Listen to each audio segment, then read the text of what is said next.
Kusadasi is the busiest cruise port in Turkey, busier than Istanbul, and that's probably because it's tacked onto many Greek cruises. It's nearer to Greece than Istanbul. So welcome to the land of genuine fakes, where you turn left to walk along the promenade, turn right for Ladies' Beach, or go straight on to spend more money. Let us show you around. First up, we'll show you Pigeon Island. Just outside it is the bus stop to Ladies' Beach, although you can do the 3-mile walk over the hill. Beyond Ladies' Beach is the water park, and down below that is the dive centre. If you turn left off the ship and care to walk along the promenade, you're in for a real treat. The art is just fantastic. The Arkeo Park is a great way to get kids interested in archaeology. We'll show you Ephesus, which may be why you came here, and the museum. This is the Archaeological Museum right by Ephesus. This is a model of the Temple of Artemis. It was one of the 7 wonders of the world. It was made of marble. And some will have you believe this building burnt down. Fake news. We'll tell you later. One of the 7 wonders of the world, or was one of the 7 wonders of the world. Let's start by leaving the ship. And very few ports in the world, like Stavanger, Trieste, Messina or Rhodes, are as close as Kusadasi port is to the excitement. Literally walk out, collect your map. As you come out of the port, you get your tourist map at the tourist information desk. To be fair, you don't need a map, but if there's no queue, they are extremely friendly and helpful. But everything is very close and the bus is good. This is the Port Bazaar. 2 minutes you are in city center. Everything is so close here. If you feel like going to the right, you got 7 minutes away the fortress. It's free to enter. Right. And if you turn to the left, you got Yacht Marina, 15 minutes away, walking distance. And over here you can take some nice photos. You know, vacation is a serious issue, so you need memories. Thank you, Salam. They say turn left to spend more money. Almost opposite the ship, if you turn right just past the bank, is the Old Town Bazaar, famous for its genuine fakes. But we're going to start by turning right from the ship and go to Pigeon Island. And if you turn left from the ship, there are plenty of beaches where you can swim. But if you want the best beach, it's Ladies' Beach, and it's beyond the castle the other way. 2 doves. After Ottoman Empire, he made the modern Turkey, 1923. Right. Before 1923, the name of the country was Ottoman Empire. But 1923, he made modern Turkey. Look how close it is. Selim was right, the castle's really close. But you could just flag down a number 5 bus to the beach. The causeway is quite new and has become a pier for pleasure boats. Here you get your boat trips.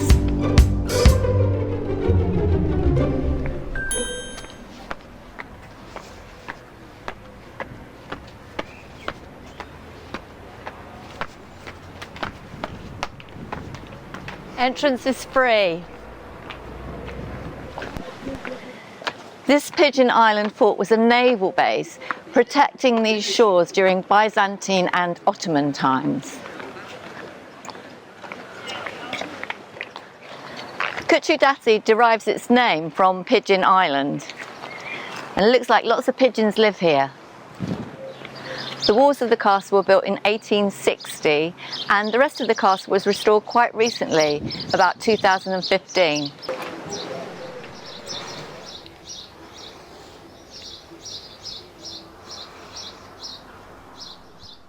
This is Barbaros Hayreddin Pasha, one of the most renowned figures in the Ottoman Empire. Combining Pigeon Island and the town is a great day out, but the beach is fantastic. The castle's beautifully kept, and there are explanations of the flora and fauna all the way around, which I think is a nice touch. Ephesus is a day all by itself.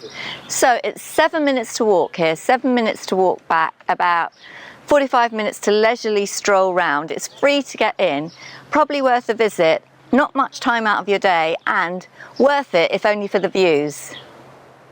But you could catch the number 5 bus, start at Ladies' Beach and do this on the way back, knowing you would then be very close to your ship. Unfortunately, it's not wheelchair friendly and there are lots of steps, but there are plenty of benches to rest on. The number 5 bus There are stops, but it does appear to stop anywhere. After you've been to Pigeon Island, this looks to be the bus stop where you get the number 5 bus to Ladies Beach, but I prefer to walk. When you get this far, just past Pigeon Island, you've conquered the hill, so it's easier now, but it's still another 20 to 30 minute walk, about 3 kilometres. But if you don't want to do that, you can just get the number 5 bus to Ladies Beach. Yeah. My garden's very special. This is mine. I make.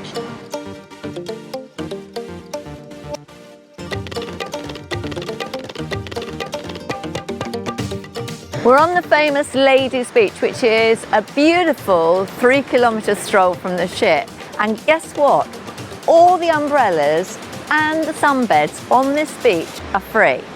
Now, the only problem is I can't see an umbrella or a sunbed, but if I find one, I'll be sure to use it. Hatira Sandali is at the start of a lovely little walkway of restaurants, cafes, shops. I think she's thinking about what she's going to have for lunch. There is so much choice along there.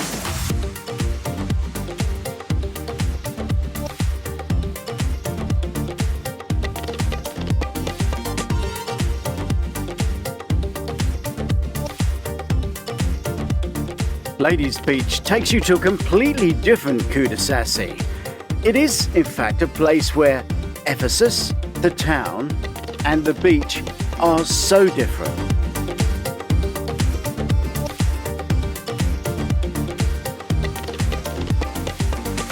There are endless places to eat on this promenade, and fresh fish is the speciality, and the people's meals that we've looked at walking by all look delicious.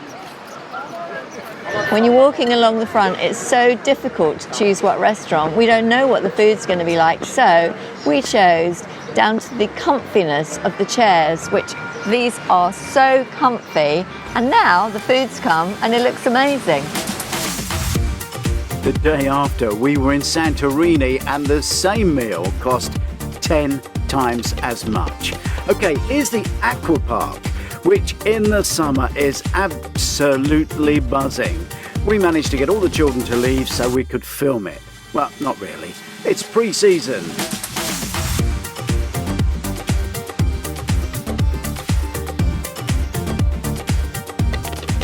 And bus 5 goes to the Akgür Park, or can take you all the way home to your ship. There's a cafe and a bar up there.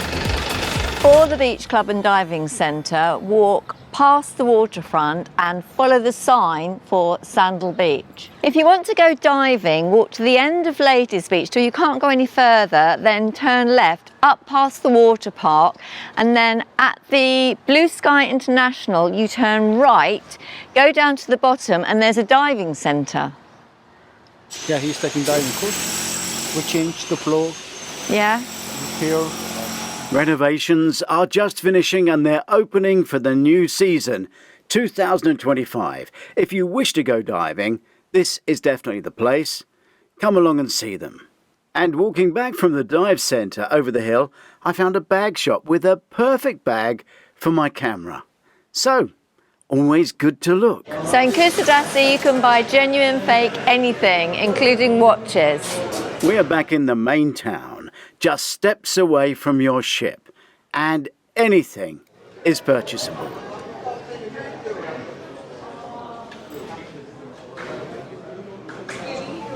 Handbags galore. Hello. What are handbags? This way to the Old Town Bazaar. If leather's your thing, there is no shortage of leather. This new fad seems to be catching on anywhere. In the Canaries, you can hire these two-man invalid scooters and you can park them anywhere. And with parking restrictions going through the roof, it's really taking on. This is another version. The Kervansaray is another landmark of the city and it sits right opposite the port. The Kervansaray is in the middle of the city and was constructed by the Grand Vizier in 1618. This is the Neapolis Sculpture Symposium, and it was created to build a bridge between the past and the present in the city, and it's really beautiful.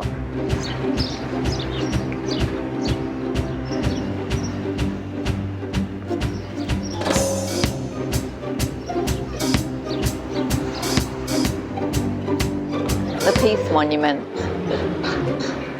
Beautiful monument.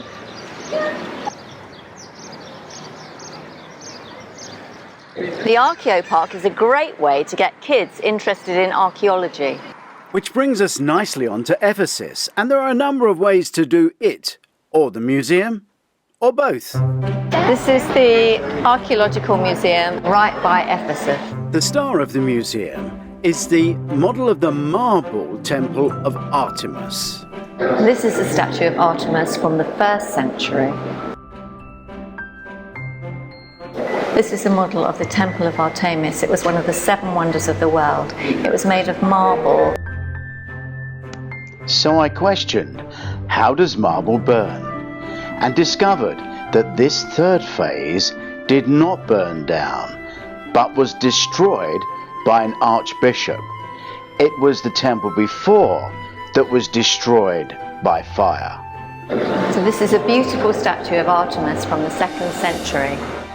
We've just seen the model in the museum, and this is the remains of the Temple of Artemis, which is one of the 7 wonders of the world, or was one of the 7 wonders of the world. Chopping the heads off statues and defacing them has always been done by invaders. It was a great honour for the Roman sculptors to be chosen to put their statues on the side of the road in Ephesus, and these are some of the examples.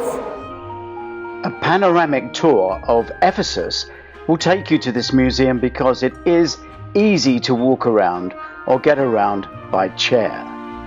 The panoramic tour will also circle Ephesus and stop at 1 or 2 photo stops.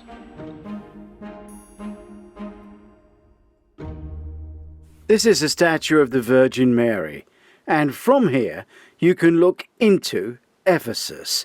So this panoramic tour is a coach trip around Ephesus and to the museum where there are slopes, not steps. So to be clear, how you visit Ephesus can be very different. Ensure you get the tour that you want.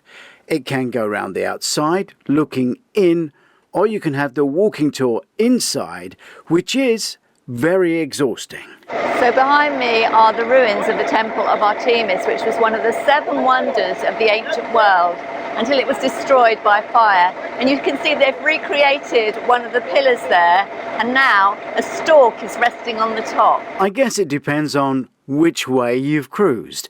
If you've been to the beaches of Greece and you haven't seen many ruins, then this will definitely be a ruin you want to see, and you'll go into Ephesus. If you're not too good at walking, no problem, panoramic tour. If you've done a lot of ruins and you've been around Turkey, you'll probably want to go to Ladies Beach. The Arkeo Park is a great way to get kids interested in archaeology. And the Arkeo Park is along the promenade. Let's finish with what's inside the Ephesus Museum. The name Ephesus is possibly a Romanized version of a Hittite word. It was a huge trading city on the coast, with underground water systems piping fresh water from at least 3 sources. The nearest 6 kilometers away, the furthest 43 kilometers away, using clay pipes. Monumental fountains with statues were very popular. These statues were in fountains in Ephesus, and this is Androcles and his dog, this one here. You can't see his face, unfortunately, his head's taken off.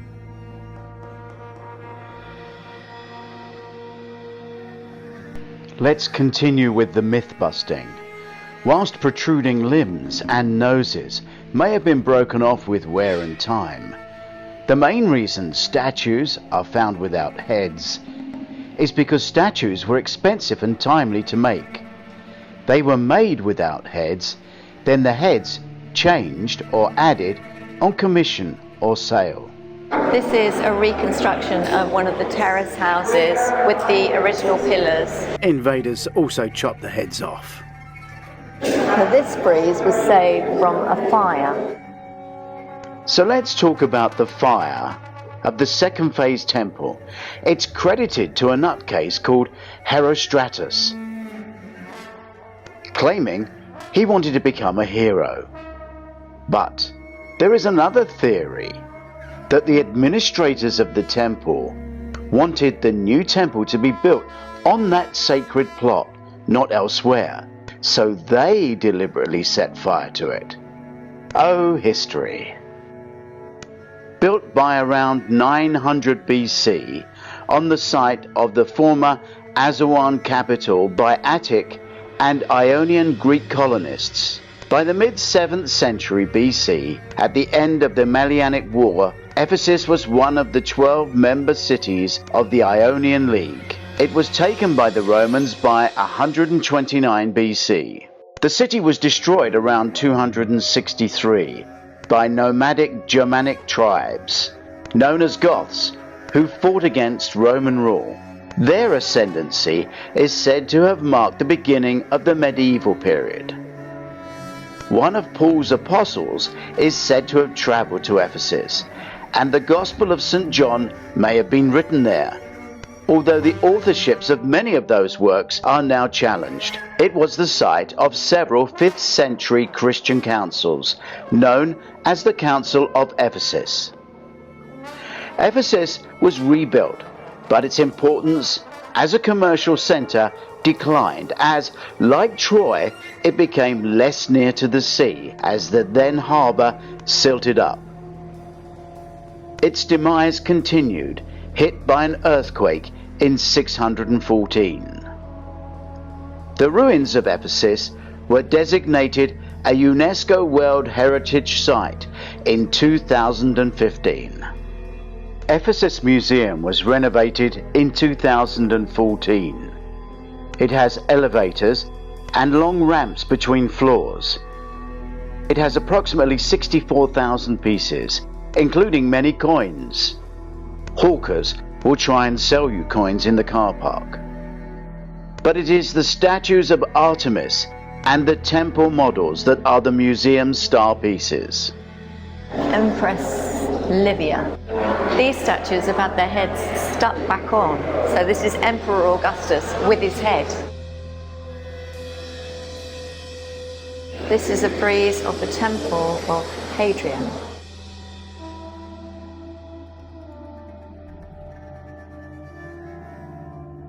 In the 1st century AD. Behind the Ephesus Museum are some Turkish baths, and on top of them a family of storks come every year to nest. So now we're in the gift shop, and look, you can buy the statues.